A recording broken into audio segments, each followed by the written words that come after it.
So everyone, I'll be starting a new series where I'll be looking at the toppest of top Fat in Time user-created stages. Here are just a few of them that will make it into the final round, as I would say. So my plan is right now to have every 2 weeks, maybe more than that, maybe less than that. I don't know yet. It's just my initial plan of where we'll take a look at maybe the top 5 or the top 10 of the best user-created stages that have been made in that time, or rather released in that time of those 2 week periods. But like I said, that's subject to change. And right now what I'll be doing is, for the first episode, I'll be looking at the probably the first 2 or 3 weeks of release, pretty much anything up till now, pretty much, which is the 27th of October is when I'll be making this. And first off, I thought I would maybe talk about the criteria that will go into the rating. Now, I won't actually give it a rating, like a number. I say this stage is a 9 out of 10. I won't actually do that. I'll just talk a bit about what I think the stage does well or doesn't do well. And in order to know what exactly I'll be looking at, because I do have some sort of idea on what stage I think is better than another stage based on some of these criteria. So the first criteria will be, which I say is probably about 50% of the rating, is how does the stage play? What's the gameplay like? What's the game design that it has went into this stage? And also, of course, some of the like practical aspects of the level design. So for example, we take a look at the stage that looks really amazing, but all you do is you just double jump over objects all the time. That's not very interesting. Or all you do is you just use the grapple hook like 10 times in a row. Not very interesting. So I would say that, for example, something like that would be gameplay-wise would just not be very good.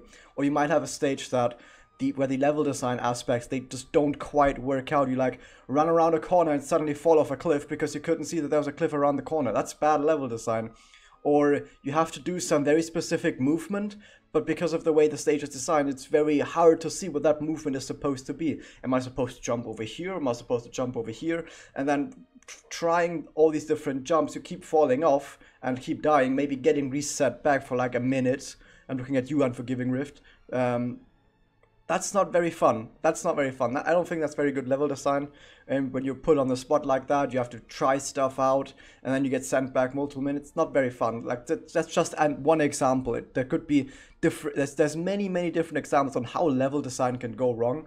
But that's usually something that I'll look at when I look at the specific level itself. Maybe there's a jump pad that jumps you really high, and you're actually supposed to, after you hit the jump pad, turn around.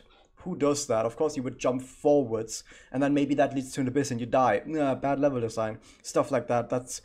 All of that is pretty much the gameplay, the game design aspect, and the rest of that is made up of like just some of it is personal opinion. I'm obviously gonna try and keep personal opinion to a minimum. Of course, it's my personal list, so my personal opinion is gonna be represented in there, but I'm gonna try and keep it to a minimum. I'm just going to try and look at what does the stage actually do, and I'm going to watch other people play stages sometimes, and we're going to see how other people react to it, what other people think of it, and we're going to hopefully come to a top 10 that, I mean, like, it's pretty much impossible to make a top 10 that's absolutely perfect where everyone's going to agree with it, but I want to at least make a top 10 where the general sentiment behind, oh, this stage has placed highly, or this stage is in the top 10 but maybe a bit lower on the list, stuff like that, where at least that kind of makes sense. I don't want to have a top 3 where to all of these 3 stages people say, no, these stages were all bad. I don't think that's going to happen, but I at least want to avoid that. So the other aspects I'm going to take a look at is obviously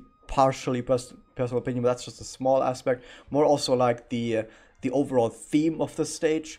So for example, theme is if it's just a basic rift with the like white and blue platforms, that's not very interesting. I mean, you can make it look cool, but the overall theme is just a basic rift, and that might not be, let's say that, I mean, you can make awesome stages like that, but if you could make the same awesome stage with a cool theme, like for example, the theme is you're in a subcon castle or whatever, even dropping that right now, or maybe you are on a giant mountain that's made of fire, stuff like that. I mean, of course, I want to say that the theme, it doesn't necessarily have to be the same as the, what would I say, the graphical fidelity? No, not that. The graphical design, rather, if it looks great. Now, you can have an amazing theme. You can have an amazing theme that looks bad. But you can also have something that looks great, that has a really uninteresting theme. Like I said, like just basic Rift, that's not a very interesting theme, but you can make it look cool. Otherwise, you could have a really amazing theme that doesn't really look too great. So we'll be looking at both of these as well. So how does it actually, like when you look at the stage while playing through the stage, does it look alright? What's the graphical design like? Right? Is there variety in the colors? Is it always nice to see where you are supposed to go? How does that work out? Like a graphical design, because you can make the player look where they're supposed to look by using stuff like lighting. Very important. If you put a light on something, people are gonna look at it. If the way that you're supposed to go is in the dark while everything else is lit, fam, that doesn't really work out too well. So I'll be looking at that as well. What else is there? I think that's for the most part it. There's a lot of stuff. There's also a lot of stuff where it really just depends on what kind of stages it is. Like there might be some stages that are very linear obstacle course types. There are some stages that are a bit more open, or you have some sort of open linear stage, and then you have stages that are completely open to some degree. Then you have stages that are very short, stages very long. Like there's a lot of things that can happen between stages, and of course I'll be looking at the special stuff, the special sauce that each of these stages have. I'll be trying to look at, okay, this stage is supposed to be a linear obstacle course with fire everywhere. Does the stage do it well, or does the stage do it not so well? Like that also is part of the rating that's gonna go in there. So yeah, I think that's about it for the basics behind it. If you have any sort of idea on anything, of course feel free to leave a comment below and tell me. Don't actually DM me or like personal message me on YouTube, because that never works. That never actually works correctly. Just leave a comment.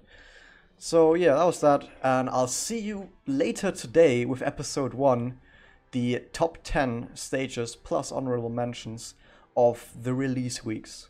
So yeah, see you guys there.